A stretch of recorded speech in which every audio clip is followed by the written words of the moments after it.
I collapsed due to stress-induced gastric ulcer and overwork and was rushed to the hospital. Then my husband, who had treated me like a slave for a long time, appeared in the hospital room. Collapsing from overwork is just an exaggeration, especially for a carefree housewife like you. That's because you...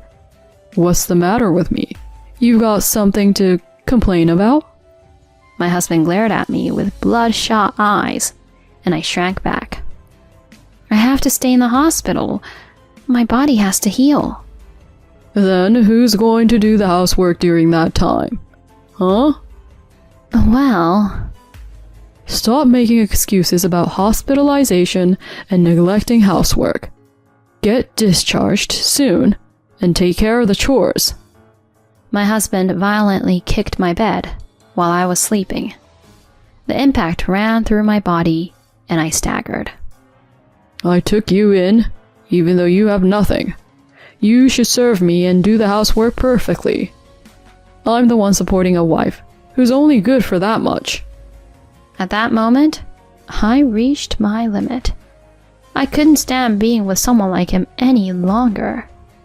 Right after that, I noticed a figure behind my husband. Gathering my strength, I smiled at him.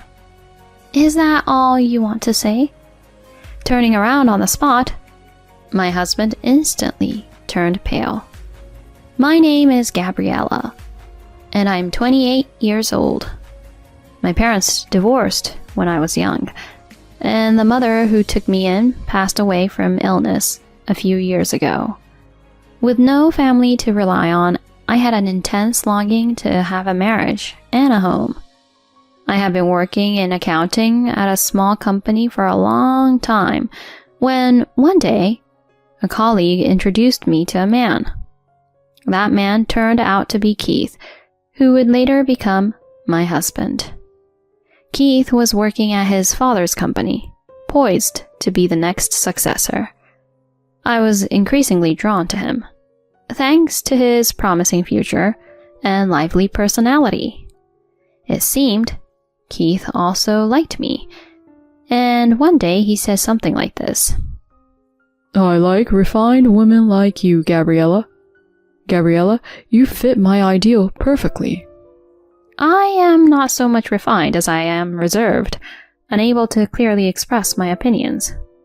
However, it seems that such a trait unexpectedly captured Keith's heart. We dated without any problems for about a year, and on our first anniversary, Keith proposed to me. Gabriella, let's get married. Please, accept this. Of course, yes. Thank you. I'm so happy.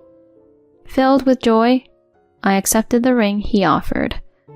As I gazed at it with fascination, Keith said teasingly, Isn't this what they call a Cinderella story? You with no background marrying me, the next company president. I felt somewhat hurt, as if my lack of parents was being looked down upon. I'm not marrying you because you're the next company president, you know? Yeah, true. Well then, Gabriella, let's get along from now on. And so we went to visit Keith's parents' house. His family consisted of his father, who served as the company president, his mother, who was the managing director, and his sister, Maggie, who had married and moved out. They welcomed me warmly. Maggie opened the door with a big smile. Well, well, Keith bringing such a lovely lady. Come on in. Gabriella, right? You're a beautiful person, quite the opposite of me, all slender and elegant. Nice to meet you. With a hearty laugh and a robust figure, Maggie seemed to be a straightforward person. My father-in-law directed a smile towards me and said, Gabriella, we fully support this marriage. By the way, what does your family think about it? Well, I explained my family situation, and Keith's family listened attentively with serious expressions. So, I don't have any family, but I believe my late mother would be happy about this marriage. Well, if that's the case, it must have been tough for you until now. While holding back tears, my mother-in-law took my hand.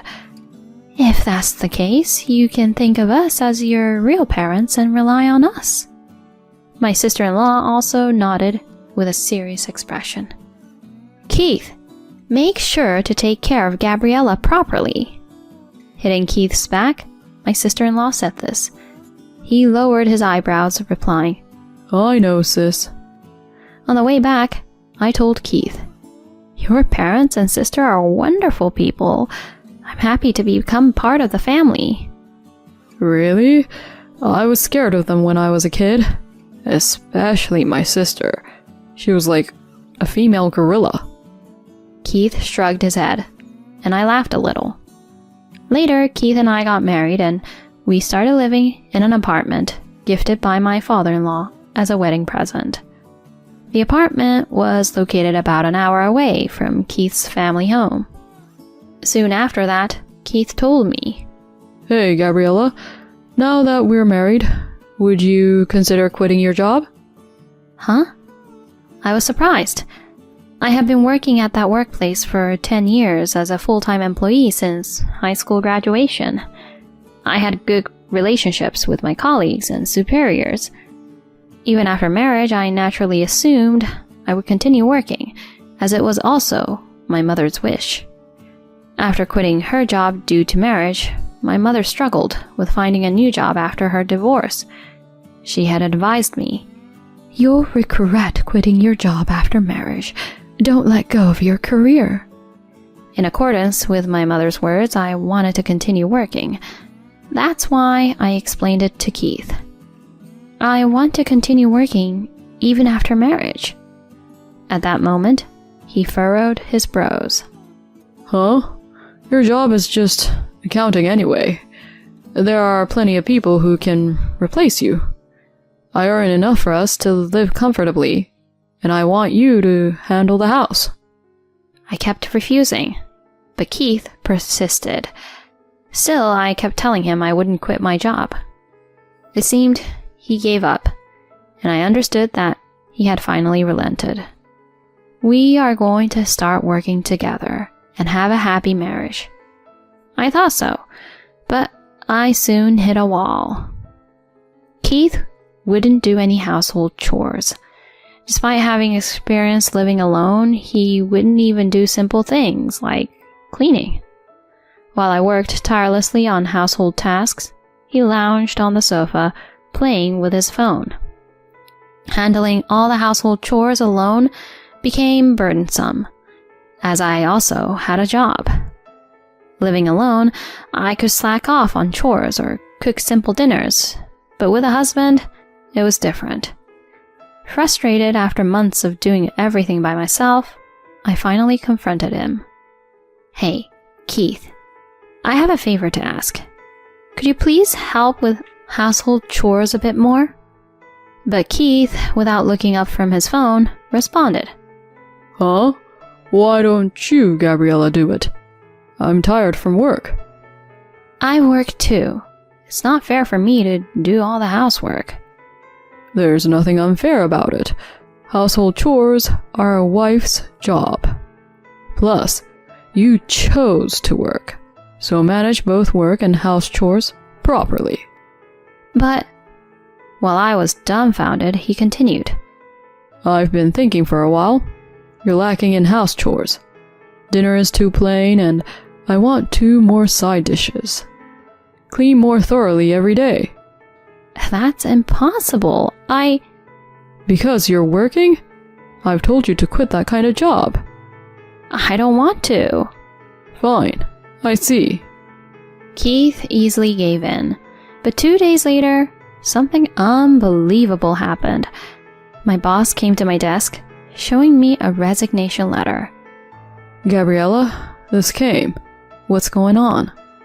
Huh? I didn't plan on quitting. And I didn't submit a resignation letter. Could it be your husband's handwriting? I won't pry too much, but talk it over with your husband.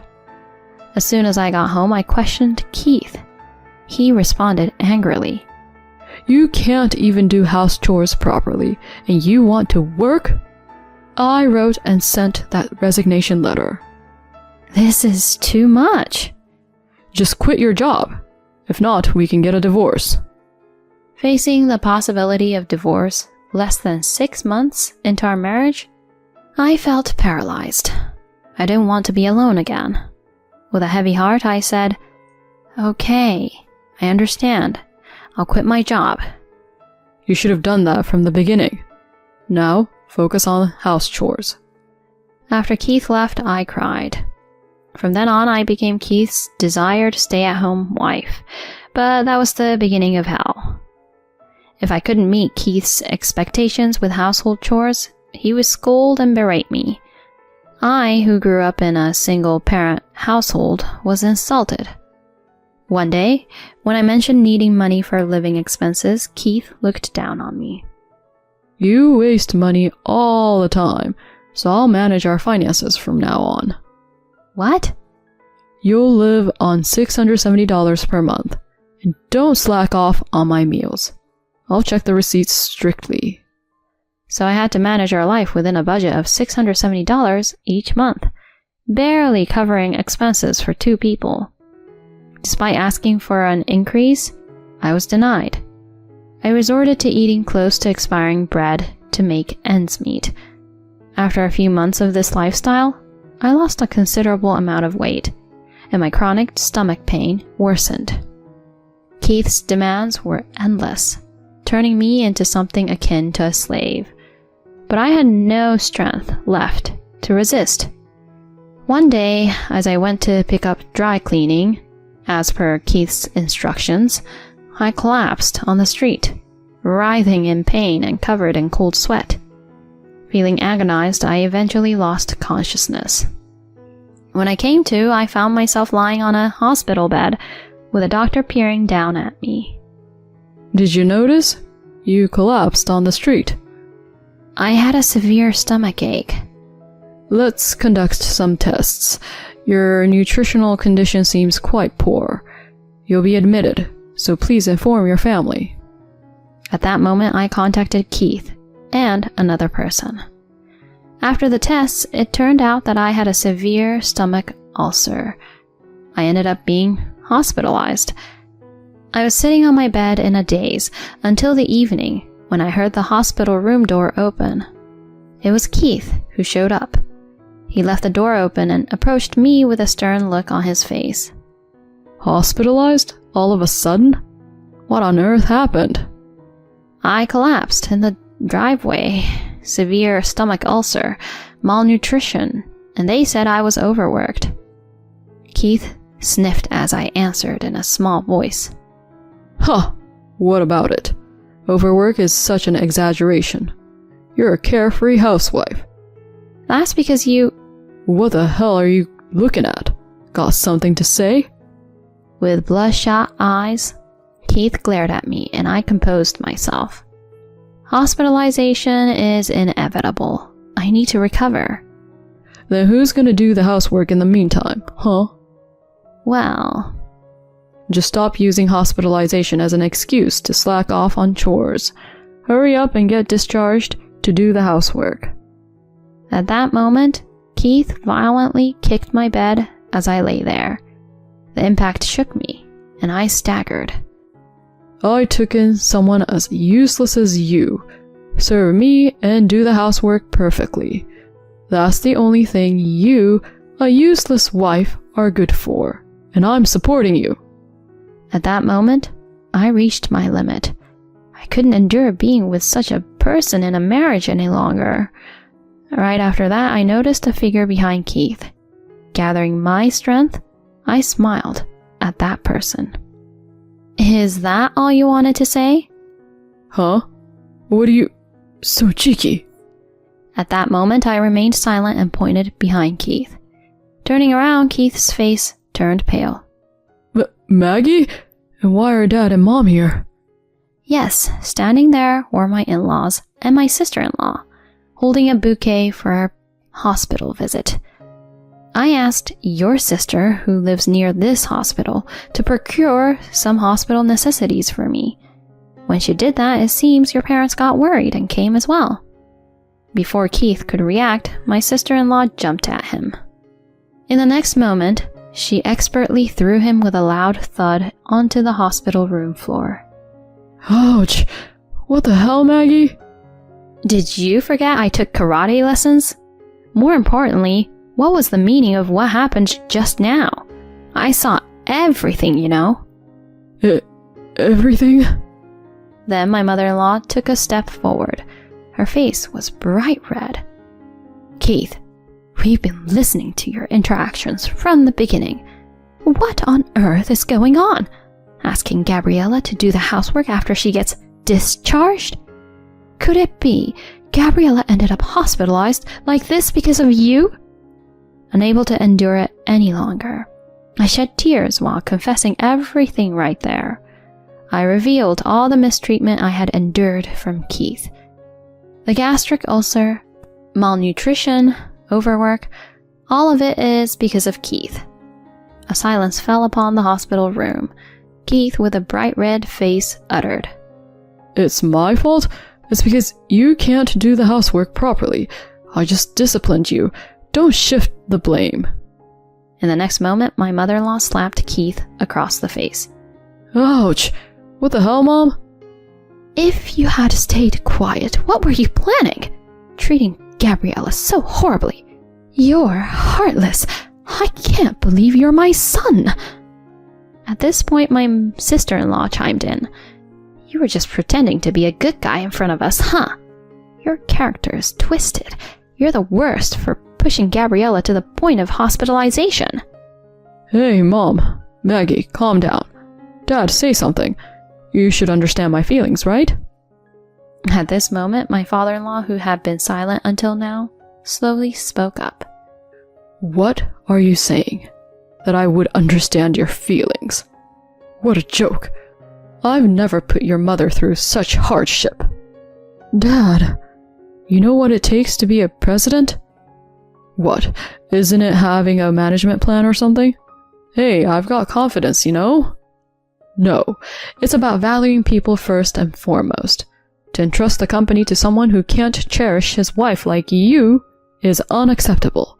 I'm firing you, and I'm disowning you as family. Get out of that house.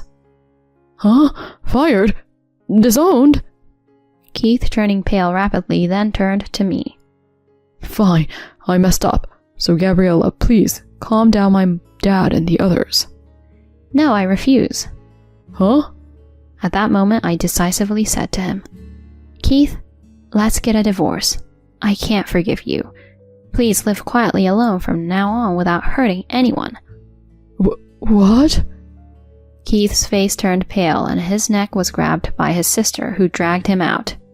After that, I apologized to my in-laws many times. Eventually, our divorce was finalized, thanks to my father-in-law hiring a lawyer and the favorable testimonies from my in-laws. I smoothly divorced him. I received some property division and alimony. Additionally, my in-laws generously provided a significant amount as compensation. Apparently, that money was from selling the apartment we used to live in. Afterwards, Keith was indeed fired from his father's company. Driven out of his home and having depleted his savings on payments to me, he rolled into a shabby apartment and is desperately job hunting. On my end, thanks to the alimony, I moved and started a new life. Fortunately, I was able to return to the company I left, and now I'm working for a company that I find rewarding. I will continue to be grateful to my in-laws for being on my side. I want to make an effort to find true happiness.